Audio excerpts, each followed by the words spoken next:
Teleponto. Bom.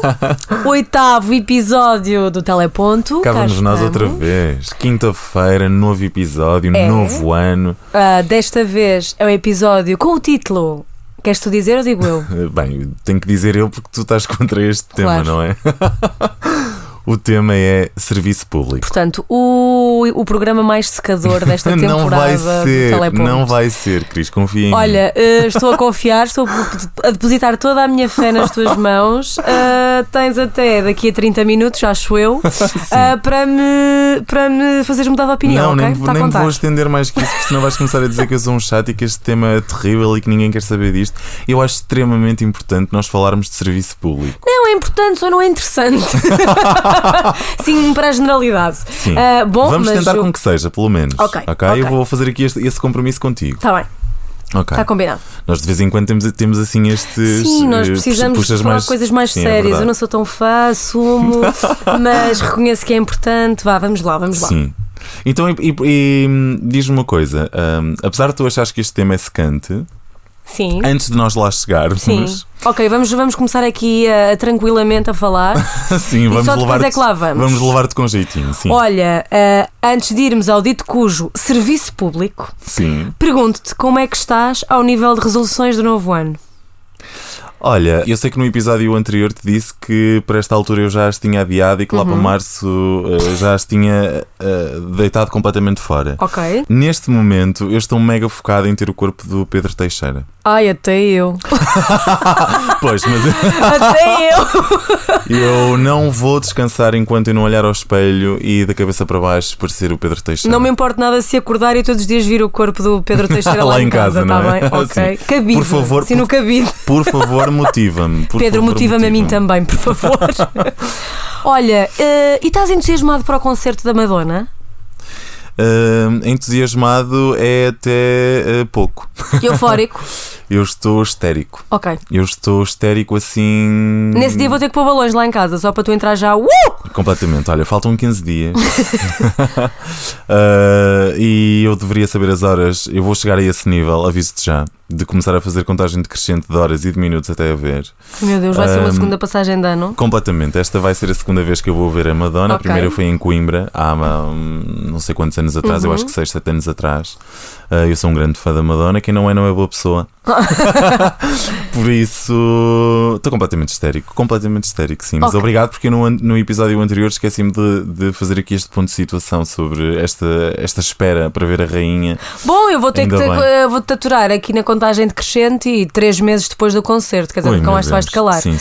Bom, também não quero que te cales de todo aqui com o nosso tema, serviço público. Vamos lá começar esta Bem, eu sei que tu batalha. querias que eu me calasse até um bocadinho, não é? Mas não, vamos falar de serviço Ok, vamos público, lá. porque falar de serviço público é falar de democracia. E no fundo eu decidi falar sobre serviço público, curiosamente vou-te dizer porquê. Não foi na opinião pública, mas eu uma vez estava no metro aqui de Lisboa. E vi uma senhora a falar sobre o Secret Story. E a outra perguntava-lhe se ela sabia quem era alguma personagem, não, algum concorrente que lá andava, e uma coisa assim do género. E ela disse-lhe: não, eu não vejo nada desses programas porque não se aprende nada. Isso não é nada programa de cultura. E eu achei graça ela ter dito aquilo, porque efetivamente não é. E para ouvir a nossa opinião sobre o reality shows em Portugal, por favor, vão ouvir o terceiro episódio. Certo. Mas de facto não é o propósito daquele programa, Não é. nem é o propósito daquele canal. Ou seja, tu não podes esperar que um programa de entretenimento e de um entretenimento de reality seja um serviço público. E tu não podes esperar que todos os formatos televisivos tenham essa carga de serviço público. É verdade, sim. Nem todas as estações. Por isso, eu acho que é importante nós termos esta conversa para o público que nos esteja a ouvir perceba ou tenha algumas noções sobre o que é de facto o serviço público, onde é que ele deve ser aplicado e qual é a razão de ele ser tão evocado como algo tão necessário. E eu comecei por dizer que ele era de facto algo necessário para a nossa democracia, e vou-te dizer o porquê. Em primeiro lugar, a Constituição Portuguesa obriga a que o Estado assegure diferentes serviços públicos a nós portugueses, desde os serviços públicos ligados às áreas do Estado, da defesa, da segurança, da justiça, até à prestação de cuidados da saúde, da segurança social, da educação e do próprio serviço da rádio e televisão. Ok. Ou seja, a nossa qualidade de vida, não é? A qualidade de vida das pessoas que cá vivem deve ser garantida à partida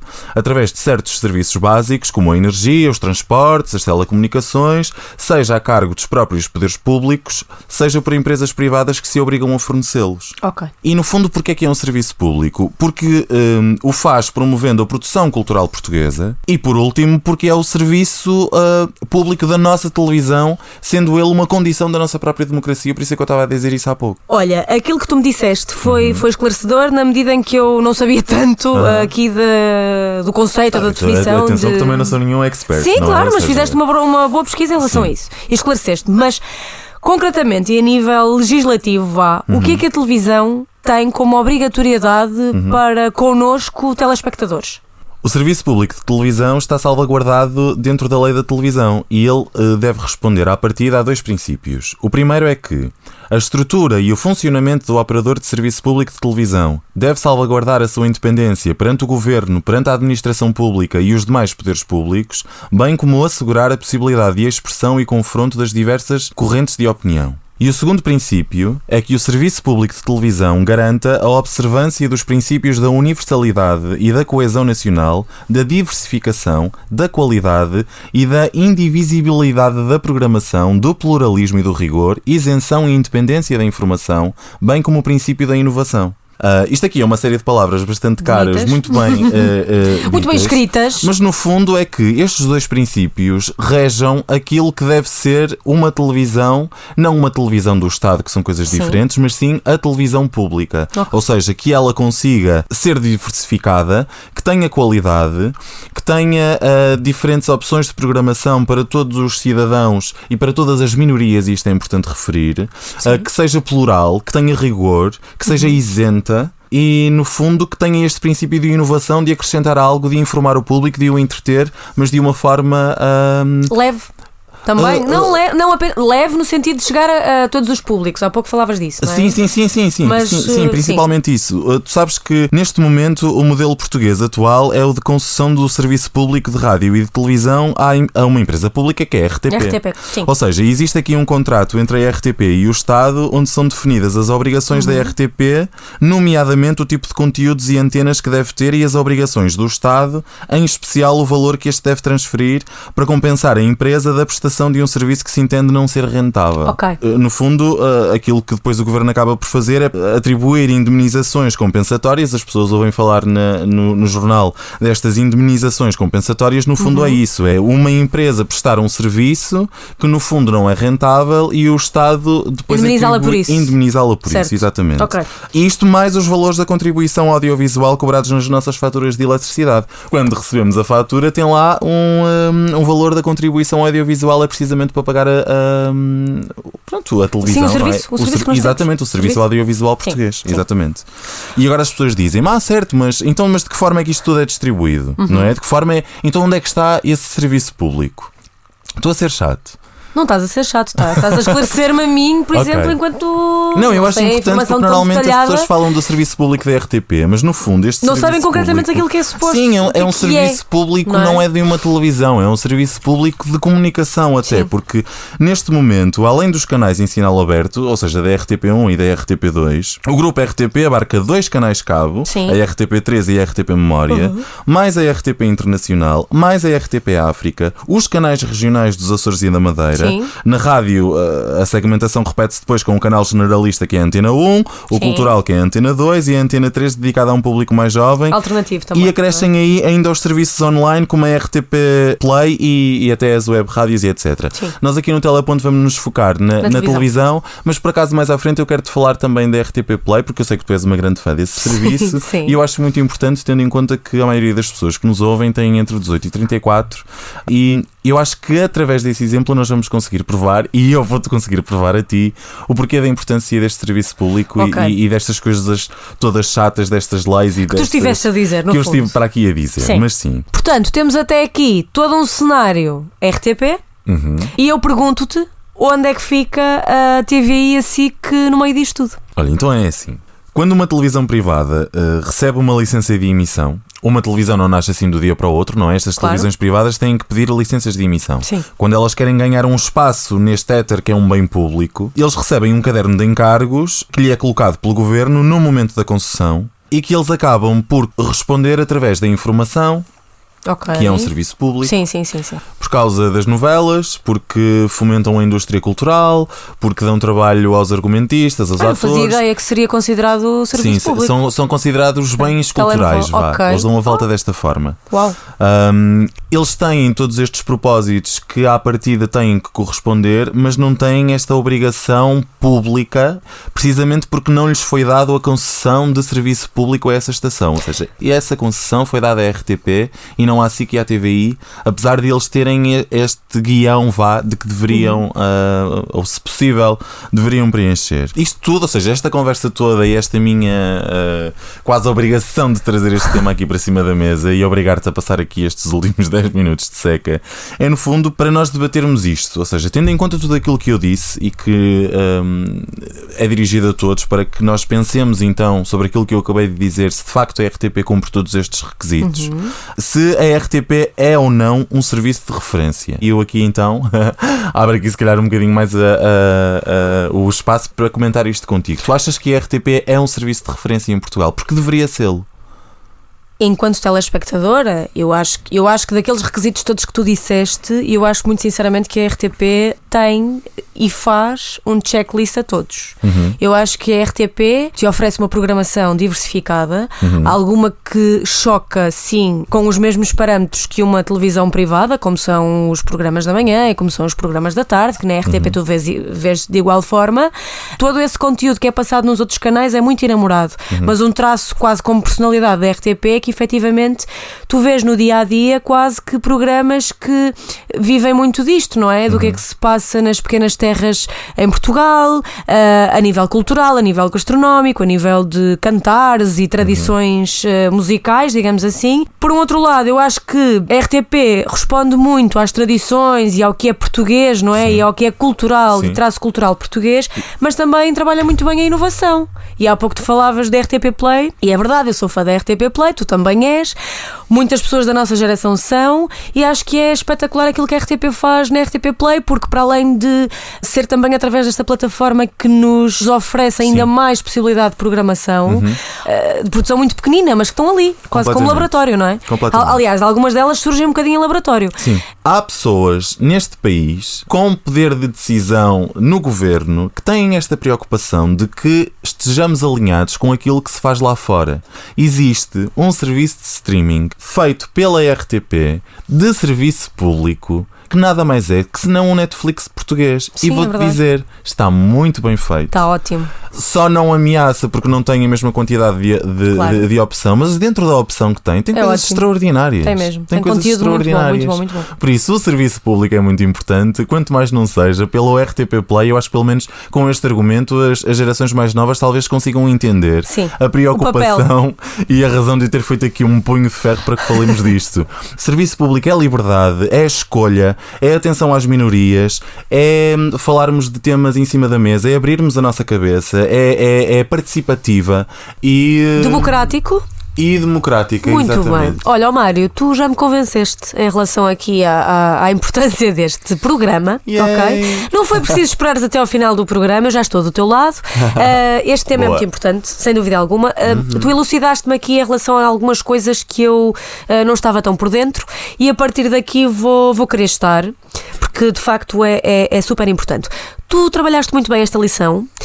Eu acho que trabalhei muito bem quem poderá, no fundo, acrescentar mais valor ao nosso episódio do Teleponto. Alguém que tem conhecimento de causa do que é serviço público e do que é trabalhar nele. Alguém que está há 26 anos na RTP2, que durante grande parte da sua carreira foi em gerir espaços de programação infantil, como a Zig Zag, como a Rua Sésamo. A Rua Sésamo. É diretora de programas da RTP2 e, portanto, é Teresa Paixão. Convidado ilustre. Olá, Teresa, bem-vinda ao Teleponto. Obrigada. Obrigada. Vou falar sem teleponto. Diga? Vou falar sem teleponto. Estou a falar sem teleponto. Exatamente, mas está a falar para o Teleponto. E muito obrigada. Teleponto sem teleponto. Exatamente, e desde já muito obrigada em nome do Teleponto em estarmos a contar com uns breves minutinhos do seu tempo para nos falar sobre serviço público, sobre o que é feito no serviço público em Portugal na televisão portuguesa e no fundo dizer-nos a sua opinião enquanto opinião e enquanto pessoa tão experiente, sendo que é diretora de programas da RTP2. Portanto, e é através deste canal que nós bebemos tanto da cultura e daquilo que é suposto ser feito a nível do serviço público. Portanto, Teresa, depois deste agradecimento, perguntava-lhe, em tom inicial da nossa entrevista, de que forma é que o serviço público é uma preocupação da RTP e, neste sentido, da Teresa também. Ora bem, o serviço público não é o que eu quero, nem o que as pessoas querem. O serviço público é aquilo que a lei determinou que era serviço público. Okay. Portanto, há uma lei da televisão e essa lei é que diz o que é o serviço público, e a RTP foi uma empresa que foi concessionada, a quem o Estado português atribuiu o privilégio e a responsabilidade de cumprir os trâmites da lei. Sim. Portanto, o serviço público não é o que nós queremos, não é? As pessoas às vezes pensam, dizem, porque o serviço público é isto. Não, o serviço público não é o que tu estás a dizer. O serviço público é aquilo que a lei diz que é. Uhum. E acho que às vezes as pessoas confundem um bocadinho o serviço público com aquilo, como elas são público, é o que elas querem. E não é isso, não é? Sim. Está determinado na lei. E eu acho que a RTP, nomeadamente a RTP2, estou a falar da RTP2, mas acho que também posso falar um bocadinho da RTP em geral, sim, tem cumprido esse serviço público determinado na lei, ou seja, tem emitido programas que podem acrescentar alguma coisa ao público que as vê, que podem informá-lo melhor, que pode dar novas ideias, que têm uma certa universalidade, não é? Se eu contar a minha vida, não tem universalidade, pode não ter universalidade nenhuma, ou pode ter. Depende, porque a minha vida pode ser o reflexo de muitas outras vidas de outras pessoas. Se eu contar uma biografia ou um acontecimento histórico, as pessoas ficam na posse de elementos que podem contribuir para a sua própria vida, mas também ficam na posse de um conhecimento, e conhecer é poder, e saber é poder, não é? É o poder de escolher, é o poder de reivindicar, é o poder de se defender, de se proteger. E por isso acho que é isto que é o serviço público de televisão. É sempre que nós acrescentemos alguma coisa ao conhecimento do ser humano que pode com esse conhecimento viver melhor. Ok, sim. Teresa, perguntava-lhe também. Está determinado na lei, ou seja, fique claro, está determinado na lei. Teresa, e perguntava-lhe também, de acordo com a sua experiência, sente que no fundo a geração mais jovem compreende o peso do trabalho que é RTP2, tendo em conta que tem um trabalho tão cultural e tão no fundo, que segue aqui tudo aquilo que me indicou, sente que os jovens sentem esse peso e compreendem? Eu espero que não seja um peso, espero que seja mesmo uma coisa muito leve. O peso no sentido bom da palavra, atenção. Que não seja um peso. Eu acho que a geração mais jovem talvez não compreenda esse fator, não é? Não compreenda que o serviço público de televisão é uma coisa necessária, porque se nada der certo, se os serviços privados não derem certo, o serviço público normalmente dá, não é? Okay. Ou seja, os privados vendem-se uns aos outros, acabam, fecham canais, fazem um bocadinho... Os privados, eu falo até internacionalmente, nem sequer... Sim. É nacional. Ou seja, a pessoa com um serviço apenas privado está um bocadinho à mercê dos interesses desse serviço privado. Ao passo que o serviço público, ele pensa, em princípio, tem de pensar em toda a gente e não pode estar à mercê de nenhum serviço. Por outro lado, o facto da não compreensão ou de uma possível não compreensão da parte dos jovens da importância do serviço público de televisão, de existir um canal cultural e um canal público de televisão, eu acho que tem a ver também com uma coisa que é boa, é que as pessoas dão isso por adquirir. Não é? Eu ainda vivi num tempo, eu tinha 13 anos quando foi 25 de Abril, e por isso ainda vivi num tempo em que havia censura, em que só havia uma televisão, em que as pessoas não podiam ver mais nada e, portanto, a televisão talvez tivesse tido um grande papel na minha vida, não é? Sim. E quanto mais oportunidades as pessoas tiverem de escolher onde é que querem ver a informação, onde é que querem ver o entretenimento, menos atribuem esse papel, porque esse papel, no fundo, fica reservado para os grandes momentos, nas grandes catástrofes, em momentos muito difíceis e pode ficar reservado para esses grandes momentos. Portanto, por um lado, eu tenho pena que as pessoas não reconheçam, que os mais novos, se eles não reconhecem um papel importante ao serviço público, eu tenho uma certa pena, mas por outro lado, percebo que é porque têm mais liberdade e mais escolha, portanto também fico feliz com isso.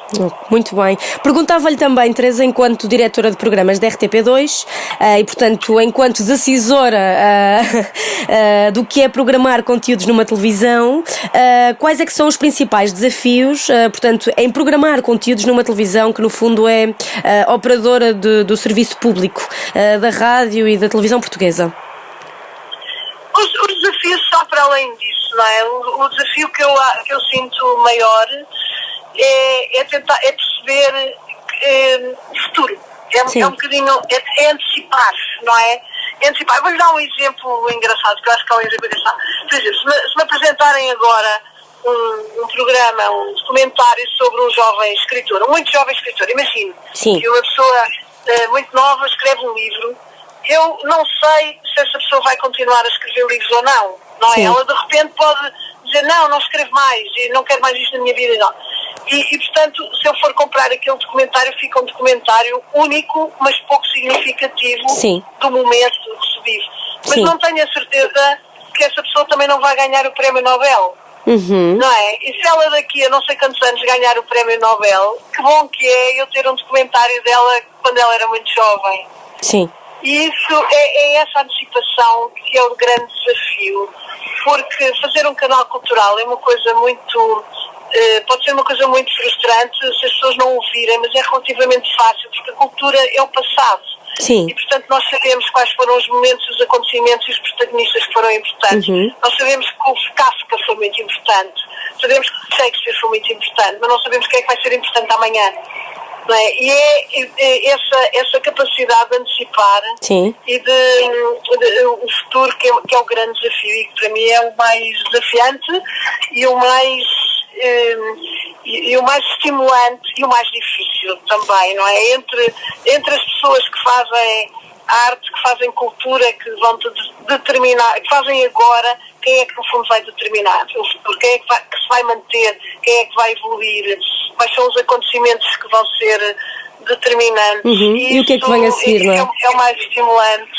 E o que é que vem a seguir, não é? É o mais estimulante. Sim, é o mais estimulante. É perceber, eu vou apostar nisto, vou dar dinheiro por isto ou não.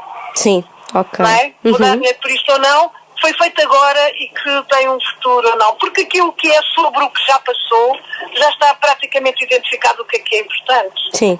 Não sou eu que vou identificar, não é? Já o mundo, a vida e o tempo já identificou quais foram as pessoas e os acontecimentos importantes. Do passado.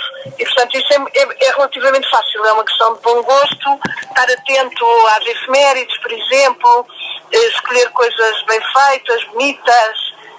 É fácil, mas de grande responsabilidade. Sim, Quer realmente. dizer, é fácil no sentido em que há muito para escolher. Sim. Portanto, depois nós temos que escolher o melhor, não é? Claro. E nesse sentido, estou a dizer que é fácil, mas é fácil porque já foi identificado o que é importante. Ao passo que fazer o presente, não é? Um canal que promove a criatividade no presente, que vai descobrir as pessoas que vão fazer, que vão ser cultura, que se vão transformar em ícones da cultura. Sim. Daqui a 20 anos, quando eu já lá nem estiver, isso é que é certamente mais complicado, difícil e mais estimulante, porque o resto já está identificado. Já está. Teresa, perguntava-lhe também, acha no fundo que as televisões privadas produzem serviço público? Eu nunca me pronunciei publicamente sobre as televisões privadas, porque eu acho que as televisões privadas têm outro papel. Sim. O papel que foi atribuído de serviço, claro que quando elas fazem informação, fazem serviço público, com certeza, quando fazem debates, fazem serviço público, o serviço público também não é apenas uma coisa, não é? O serviço público não é apenas uma coisa. Mas eu acho que elas não estão mandatadas para fazer serviço público. A empresa que tem essa obrigação é a RTP, porque essa empresa foi aquela que o Estado escolheu para o fazer. Portanto, as outras com certeza que fazem serviço público, mas é uma perspectiva diferente e não tem essa, penso eu que não tem essa obrigação, nunca li os alvarás, não é que nunca li as licenças que deram, que foram atribuídas às televisões, mas acho que tem outra função, é outro papel, não estão mandatadas para isso, não é? A que tem essa obrigação é a RTP. As outras terão orientações diversas e com certeza há momentos em que fazem serviço público. Claro. Já vi coisas muito boas em qualquer das outras televisões e que achei que era um serviço público no sentido de acrescentar alguma coisa ao público e de trazer alguma coisa boa para o público geral, não é? Para todos. Já vi em qualquer uma das televisões privadas. Teresa, no fundo a indústria da televisão portuguesa está bem definida nesse sentido, ou seja, temos aqui um papel para o serviço público e temos aqui um papel para aquilo que é suposto ser-se feito em canais privados. É isso? Sim. É isso. Olha, Teresa... Acho que o Estado português escolheu uma empresa para fazer o serviço público como obrigatoriedade, não é? E as outras têm um serviço privado que às vezes é público e outras vezes é mais um serviço privado. Sim. Não tenho nada a dizer sobre isso. Ok. Olha, Teresa, eu agradeço-lhe imenso esta disponibilidade. Obrigada. Por esta conversa, no fundo, culta e adulta, não é? Que tive consigo. E convidava a conhecer o Teleponto Podcast, que no fundo é aqui um projeto de duas pessoas que gostam muito de ver televisão, que já tiveram pequeninas experiências em televisão e gostariam muito de trabalhar em televisão. E, portanto, é um projeto com amor, no fundo, a alguma coisa e a tentar conhecer um bocadinho essa coisa que é uma coisa bonita, atenção. Muito obrigada, prometo ver o Teleponto. E para vocês sugiro hoje à noite o documentário da Anabela Samorice sobre a Madeira. Ok, da Madeira. Vamos ver. Obrigada. Com certeza. Teresa, um beijinho e obrigada. Obrigada também. Bem, para quem estava com algumas reticências sobre este tema, tu mandaste-me aqui contra a parede. Eu tinha que me safar de algum jeito. Olha, que bom que uma diretora de programas da estação pública tenha tanta disponibilidade para falar com dois miúdos, aliás, com uma miúda que tem uma coisa que faz na net, com um áudio qualquer que não se percebe muito bem. É um bocado isso. Foi, sem dúvida, uma opinião que... incrível para este Sim, episódio. eu acho que ainda estou a processar. Incrível para este episódio. Olha, e deixou-nos aqui uma sugestão extraordinária. Portanto, esta entrevista foi feita ontem à noite. Sim. Ontem ao final da tarde. E, portanto, a sugestão aqui da Teresa foi de vermos Anabela Samorice, portanto, o documentário Beautiful Madeira, que passou às 22h58 na RTP2. Já tem aqui uma boa desculpa quem nos está a ouvir para puxarem na box para trás, irem ver aqui este programa. Sim. E perceber o que é o serviço público. Sim, ou para irem ao RTP Play, não é? Sim, exatamente. E fazerem bom uso dele. Exatamente. E ver aqui este documentário. Gostei muito de falar com a Teresa. Agradeço mais uma vez, Teresa, se estiver a ouvir. Pronto, eu acho que fechamos aqui este convidado ilustre desta semana de uma forma perfeita para este episódio. Sem dúvida. Acho que foi um programa, assim, diferente. Sim. Não é? Sim. De todos aqueles que nós já fizemos secante até hoje. Não achei secante, é um tema que já afirmei no início do programa e não tenho problema nenhum em dizê-lo novamente. Não é um tema com o qual eu me sinto tão à vontade. Acho que muitas das pessoas que nos vão ouvir certamente têm a mesma opinião do que eu. Mas acho sem dúvida alguma que é importante nós olharmos para a RTP enquanto, não é? Sim. Mentora aqui do serviço público. Acho que é essencial. Boa. E foi bom programa. Boa, eu disse que te ia convencer. Pronto, convenceste, ganhaste. Bom, e nós temos que ganhar também aqui, que é fôlego para um som da semana. Som da semana. Estamos a falar de pessoas que não podem ser transferidos, não podem ser despedidos, não podem ser objeto de nenhuma sanção, a não ser pelos seus próprios em causa o processo disciplinar feito por... Não, eu estou a falar em que estamos a criar uma sociedade de bufos em Portugal, como aconteceu com Fernando Charrua, numa conversa particular. Então é um bufo. Porquê? O doutor vem para a praça pública dizer que há advogados que fazem crimes, que praticam não sei o quê, que fazem não sei o que para combater os maus advogados que há dentro da classe. Para combater os maus advogados que há dentro da classe, que sempre os ouvem. Você sabe disso. Toda a gente sabe disso. Estão presos. Não é que não. Escute, os órgãos disciplinares estão a funcionar. Estão advogados presos, estão advogados fugidos do país. E esse facto, e o silêncio sobre esses factos, é que lança a ignomínia sobre a classe. É preciso saber que nós, na Ordem dos Advogados, denunciamos muito pelo nome da sua classe. Isto é a sua opinião. Você é que poderia também fazer um pouco melhor, talvez melhor jornalismo do que o que faz aqui. Sabe? Olha, doutor. Eu tenho o direito de a julgar nesse aspecto também. Podia também fazer. Podia ouvir mais objetivamente nesta questão da ordem. Podia ouvir outras pessoas além daquelas 4 que ouve sistematicamente. Estamos a ouvi-lo assim. Você está aqui sistematicamente a fazer acusações. Você está aqui a fazer um julgamento disfarçado de entrevista, que é o seu estilo. Não está a fazer perguntas. Você não fez perguntas, você fez afirmações e condenações sumárias. Isto é o péssimo jornalismo que você faz. É o péssimo jornalismo que você faz. O seu jornalismo, enquanto era jornalista, é que eu não conheço. Não, olha, eu conheço o seu pelos piores motivos. Pelos piores motivos. Fazer julgamento a prevalecer-se da função e do poder que tem aqui e fazer julgamentos sumários sobre as pessoas. Isso é um jornalismo péssimo, isso não é informação, é como você tem opinião. Isto que você está a fazer aqui, este espetáculo degradante, que eu vim aqui comprovar pessoalmente, é um espetáculo degradante para a informação e dá uma má imagem dos bons profissionais cá nesta casa, uma má imagem dos bons profissionais cá nesta casa. Pode continuar a fazer esse jornalismo, que é um jornalismo que envergonha em Portugal os verdadeiros jornalistas, percebe? E você não tem autoridade nenhuma para emitir os juízos de opinião que emite sobre o que passa na Justiça. Quando se denunciam a miséria que vai na Justiça, a podridão que vai na Justiça, e quando se denunciam os casos da advocacia, você não tem a legitimidade de fazer o tipo de jornalismo que faz. É uma vergonha e devia ter vergonha. Você viola diariamente, você viola sistematicamente, não tenho faca nem queijo na mão, isso é a ignorância sua, porque os órgãos disciplinares da Ordem são totalmente independentes. Pode fazer o que quiser. Não posso fazer o que quiser. A Ordem tem órgãos disciplinares independentes. Eu também agradeço o seu convite e muito gosto de falar consigo pessoalmente e até à próxima, quando você quiser, volta a convidar-me. E se quiser fazer uma entrevista decente e não julgar pessoas sumariamente, que é o que você faz aqui. Não, o que você faz aqui é julgar pessoas, manipulando factos, truncando afirmações, truncando o discurso das pessoas. O que você faz aqui, digo-lhe uma coisa, eu dou a cara, sempre dei, por aquilo que afirmo, e tinha vergonha de fazer o que você faz como jornalista. Nunca fiz isso. Tinha vergonha. O que você faz aqui é violar todos os dias, de forma sistemática, o seu código deontológico. Duvido que o conheça. Percebe? Duvido que o conheça.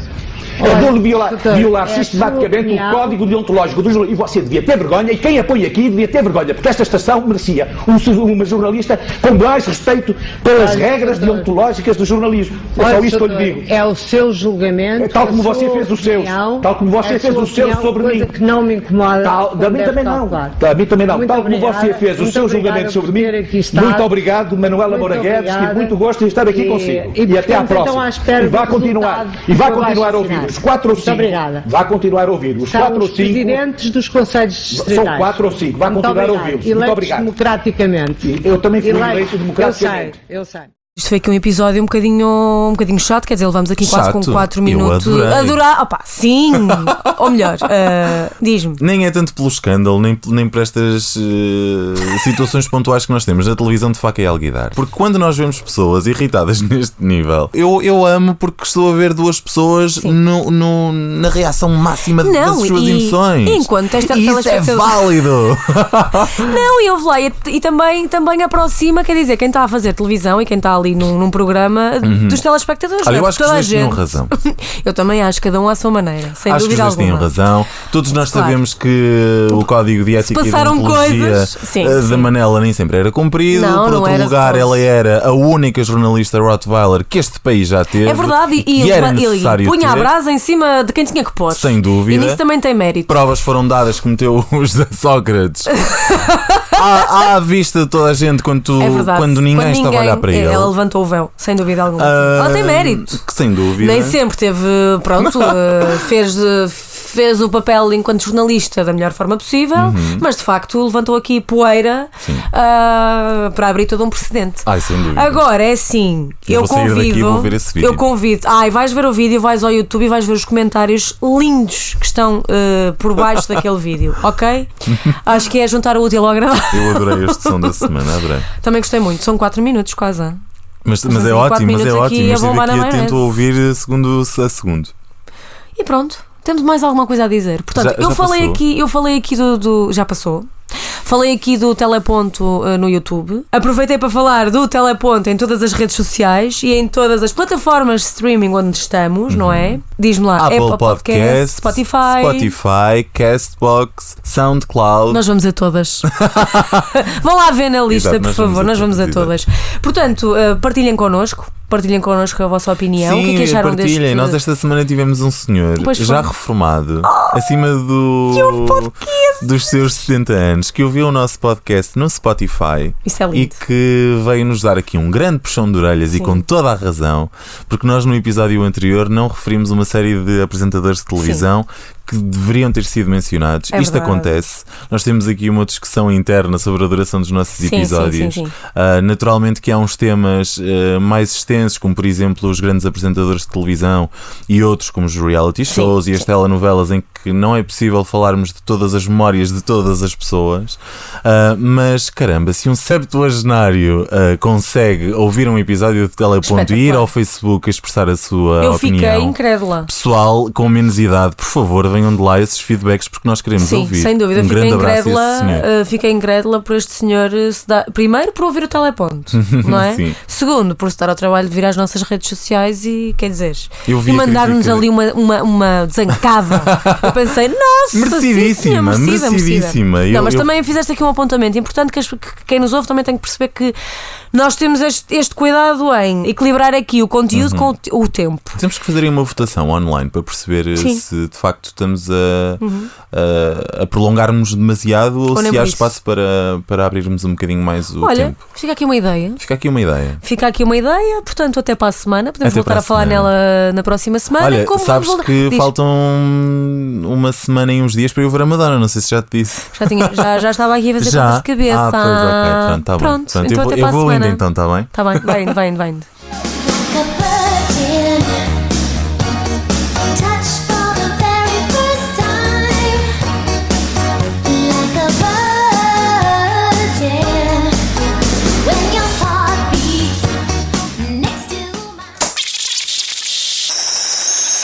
Teleponto.